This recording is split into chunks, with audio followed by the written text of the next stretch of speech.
Most people think a shortcut can only cost you a few minutes, but these three girls are proof that it can cost you everything, because one wrong step on the Pacific Crest Trail turned an ordinary hike into the most horrifying night imaginable. Welcome to Wild Stories with Joshua, and this is the story of three friends who trusted a map more than the mountain and paid for it in blood.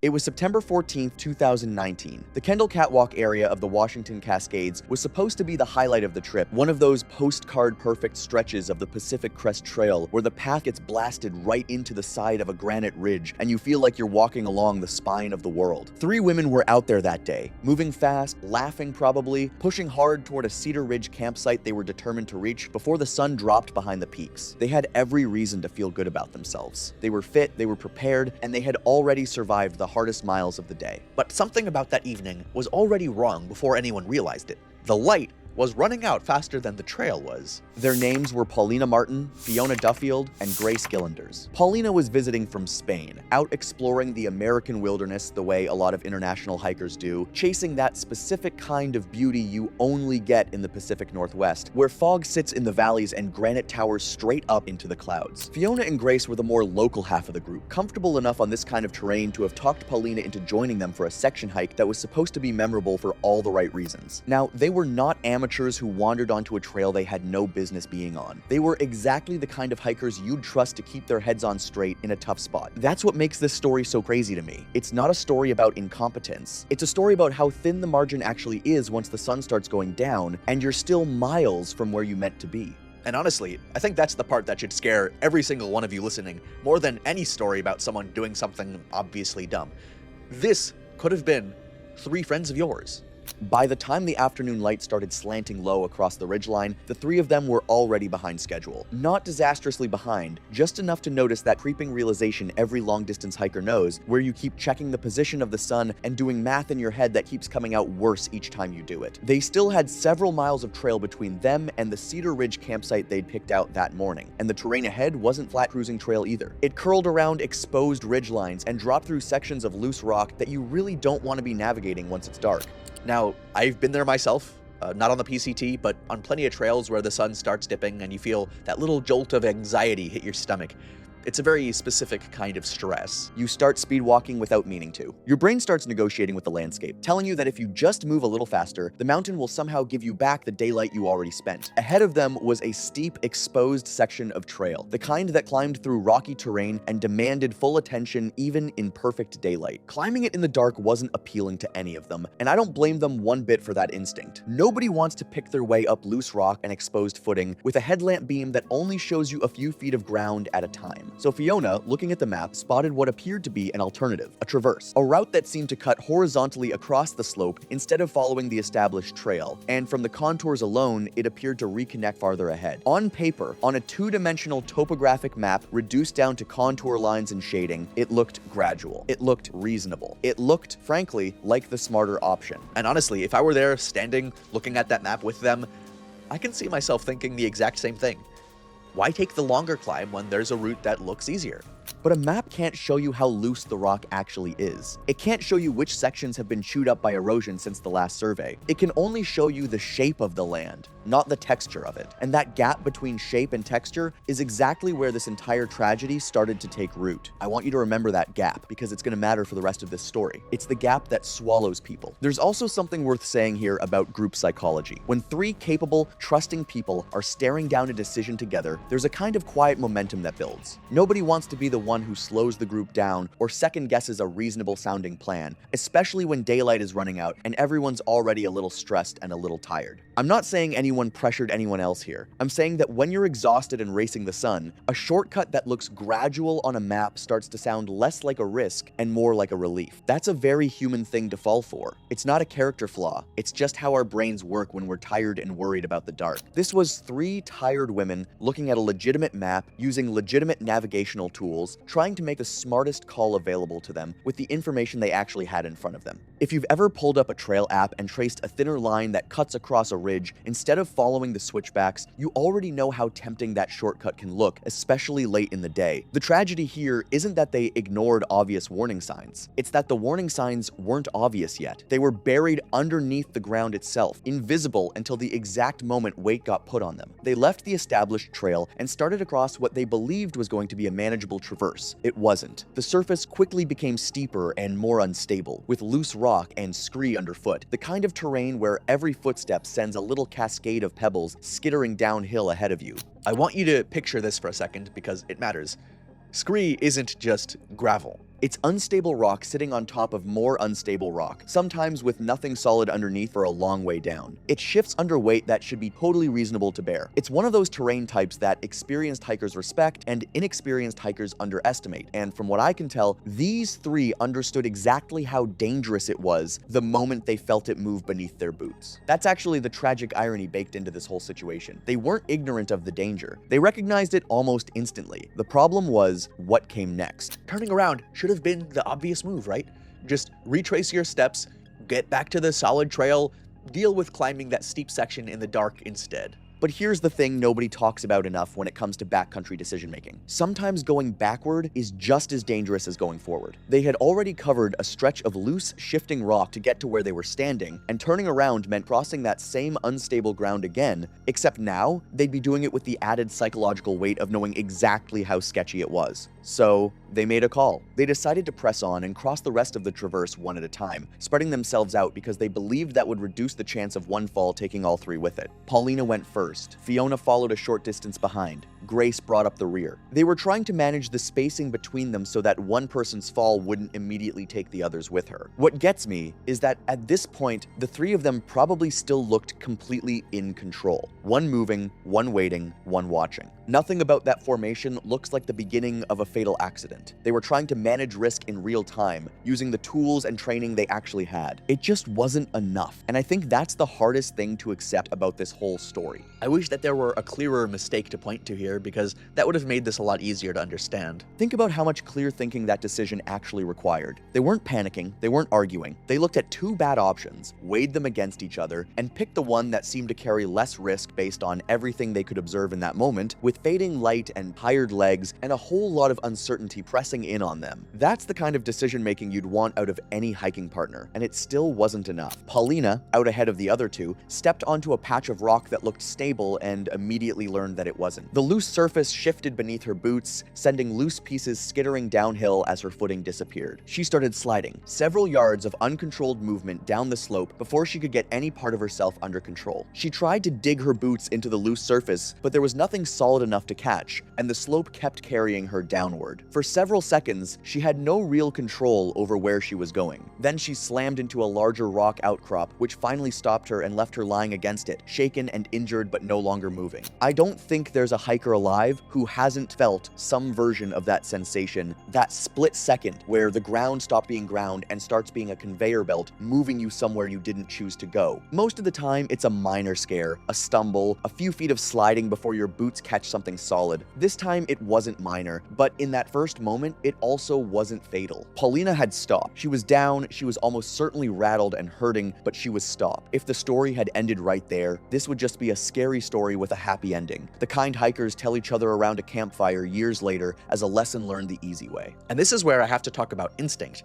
because what happens next is one of the most human things in this entire story. Fiona, watching her friend slide and crash into that outcrop, didn't freeze. She didn't wait. She moved toward Paulina, taking a few cautious steps in her direction to try to help her. I don't think anyone listening to this would have done differently. When someone you care about is hurt right in front of you, the instinct to close that distance is almost impossible to override, even when the rational part of your brain is screaming at you to stay put. That instinct is beautiful, and it is also, on a slope like that one, catastrophic. horrific because the same unstable ground that had just taken Paulina out was still unstable underneath Fiona's boots too. The slope didn't care that she had good intentions. It didn't care that she loved her friend. It just responded to weight and gravity the exact same way it had 30 seconds earlier. The ground shifted under Fiona exactly the way it had under Paulina, and she lost her footing. But she wasn't just sliding into open space this time. She slid directly into Paulina, who was still trying to get her bearings against that outcrop, and the impact dislodged Paulina from her position all over again. Now both of them were moving, sliding, tumbling down a slope that offered almost nothing to grab onto. This is the moment where the story stops being about one bad step and starts being about how quickly a single mistake compounds into something completely unrecoverable. It's a brutal lesson in chain reactions. One person's fall becomes the cause of the next person's fall, and there's no clean way to interrupt that once gravity and loose rock get involved. If you've ever tried to stop a rock slide with your bare hands, you already know how laughable that idea is, and that's essentially what would have needed to happen here. A few seconds later, it happened a third time. Some of the debris dislodged by Paulina and Fiona reached Grace's position, and when the ground shifted beneath her, she went down too. I keep sitting with the timing of this, the fact that it wasn't simultaneous, it was staggered, almost like watching dominoes fall one after another in slow motion, except there was nothing slow about it for the people living through it. And I think it's important to correct an image a lot of people have when they picture something like this. This wasn't a clean 300-foot freefall off a cliff edge, the kind of dramatic vertical plunge you see in movies. It was worse in a different way.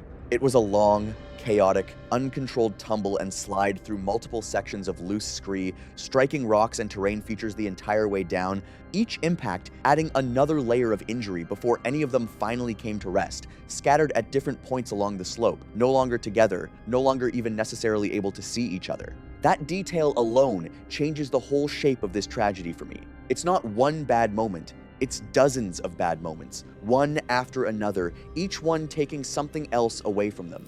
I think a straight fall, as horrifying as that really sounds, might almost be easier to process in some strange way, because it would have at least been over in seconds. What actually happened to them was extended, drawn out, a slope that kept giving and giving with no clean stopping point until the terrain itself finally ran out of steepness. That's not a detail I include to be graphic for the sake of it. I include it because I think people need to understand what loose, unstable terrain actually does to a human body, and why hikers who know these mountains treat scree slopes with so much respect. It's rarely instant, it's rarely clean, it just keeps taking. When the sliding finally stopped, none of them were in good shape. Paulina had taken the worst of it physically. She suffered severe injuries to her legs and chest, injuries serious enough that standing, let alone walking, was completely out of the question. She was conscious, from what's understood, but immobilized by pain and by the sheer extent of the trauma her body had just absorbed. Fiona's injuries were arguably even more dangerous, even if they looked less dramatic from the outside. She had sustained a serious head injury during the fall,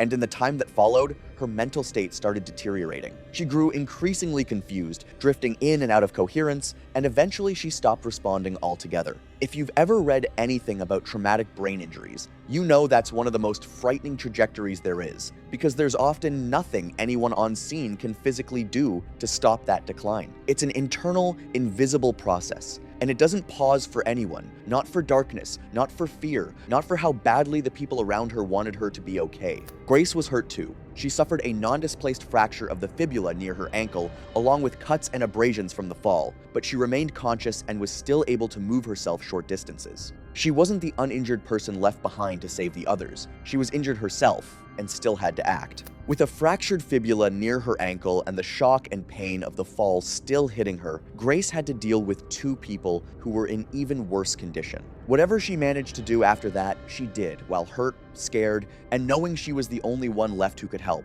This is where the story shifts from being about a fall to being about something slower and in some ways crueler, which is time. Grace tried to crawl toward the other two, and she was eventually able to reach Paulina, but Fiona had come to rest too far down the slope for Grace to safely reach her. She could hear Fiona and call to her for part of the night, but she couldn't get close enough to physically help her. Paulina, from what accounts suggest, was conscious enough to respond to her, to communicate in some limited way, but any attempt to move sent her into severe pain, so she stayed where she was. Fiona was already drifting toward unresponsiveness. Grace, in the middle of all this, pulled out her phone and tried to call 911. Nothing. No signal. She tried again a little later. Still nothing. We live in a world where we've all been conditioned to believe that help is always one call away. It almost always is, right up until the moment you're on the side of a remote mountain in the Cascades and the one tool that could summon a helicopter is just a useless brick in your hand. I think about how many of you listening right now have never once hiked somewhere your phone couldn't reach a tower,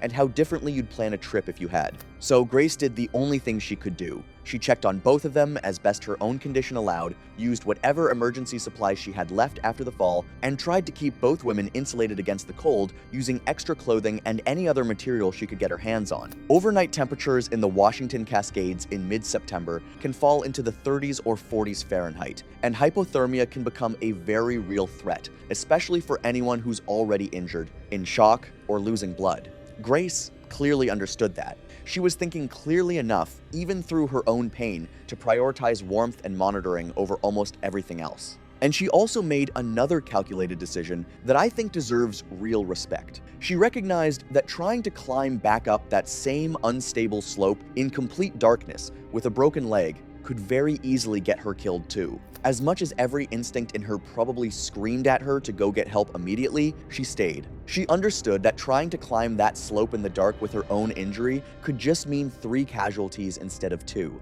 I don't think I can overstate how much discipline that takes, to sit still when everything in you wants to run for help, because moving through that slope at night could have gotten her killed too, and she seemed to know it. I keep thinking about the layers of decision-making happening inside one exhausted, injured brain in those first few minutes after the falls stopped. She had to take stock of her own body, figure out how bad her leg actually was, then somehow shift her attention outward toward 2 people who needed her far more urgently than she needed herself in that moment. That's an enormous amount to process while sitting in the dark on loose rock with a fractured leg. Most people, understandably, would have spiraled. From what's known about how that night unfolded, Grace didn't. She triaged, she prioritized, she acted like someone who had trained for a moment like this without ever expecting to actually need it. What followed was, by every account, a night that stretched on in the worst possible way. Grace stayed near Paulina, doing what she could to check on her periodically, while calling out to Fiona whenever she could and listening for a response. I can't imagine how helpless Grace must have felt, knowing that she could only keep checking on them and just hope that was enough. Injured, cold, alone, in every sense that actually matters, even though technically surrounded by 2 other people, unable to get help, unable to move much, and forced to just wait while watching the people you care about slowly slip further away. Paulina's condition worsened as the night dragged on. The internal injuries, the exposure, the shock, all of it could have compounded hour after hour without medical intervention available. Fiona never came back to any meaningful level of consciousness after that first stretch of confusion. Her head injury continued to leave her unresponsive, even though her body was still there. There's something almost unbearably lonely about that image to me. 3 people so close together physically, and yet each one completely isolated in whatever was happening to their own body. At some point during that long, freezing stretch of darkness, Grace said that she realized that both of the women she had been trying to monitor had stopped responding entirely. I'm not going to dramatize that moment more than it deserves, because I don't think it needs any embellishment from me. Realizing that 2 people you care about have gone silent while you're stuck immobile on the side of a mountain with no way to call for help and no way to know exactly what's happening to them is about as close to a nightmare as reality gets. And she still had hours of darkness left to sit with that knowledge before she could do a single thing about it. There's a particular kind of silence that settles in after something like that, and I don't think it's the same as being alone. Being physically alone on a mountain is one thing. Sitting a few feet from 2 people who are no longer responding, unsure exactly what that means in the moment it's happening, unsure if there's still something you could be doing, is an entirely different kind of isolation. Grace didn't have the luxury of grief yet. She had a fractured leg, a slope she still had to get down, and a sunrise she had no choice but to wait for. I don't know how a person compartmentalizes something like that well enough to survive the rest of the night, but would it be enough for her to live? At first light, Grace began working her way back toward the established trail. The fracture near her ankle made every part of that movement slow and genuinely painful, but she was able to move by keeping weight off the injured leg as much as possible and using her trekking poles for balance and support. I think this part of the story deserves way more attention than it usually gets, because dragging yourself, injured, exhausted, emotionally shattered,